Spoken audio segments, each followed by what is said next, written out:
দলীয়করণ হয়ে যাওয়া প্রশাসন নিয়ে নিরপেক্ষ নির্বাচন সম্ভব নয়। নির্বাচন করতে লেভেল প্লেইং ফিল্ড নিশ্চিত করার দাবি জানিয়েছেন জাতীয় পার্টির চেয়ারম্যান আনিসুল ইসলাম মাহমুদ। সকালে রাজধানীর গুলশান এভিনিউয়ে ব্রিফিংয়ে এসব জানান তিনি।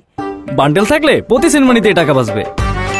বিকাশ সেনমানি বান্ডেল কিনে জিতুন প্রতি লেনদেনে।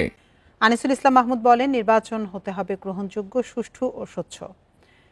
এর আগে 2024 নির্বাচনে বিএনপিকে বাদ দিয়ে করা হয়েছিল, তখন মানুষ ভোট দিতে আসেনি। এখনো এই ধরনের নির্বাচন হলে জনগণ ভোট দিতে যাবে না।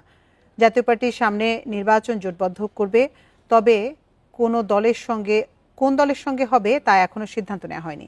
পরে নুরুল হক নূরের উপর হামলার প্রসঙ্গে বলেন, গণ অধিকার পরিষদের সভাপতির উপর হামলার ঘটনা ঘটেছে তার দলীয় কার্যালয়ের সামনে, অথচ মামলা হয় জাতীয় পার্টির কর্মীদের নামে।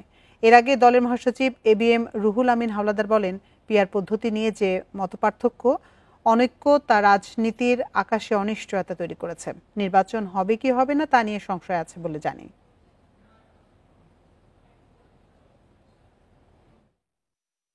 নির্বাচনের একটি টাইম নির্ধারণ করেছেন এবং বলেছেন যে নির্বাচন কমিশন শিডিউলটা ঘোষণা করবেন।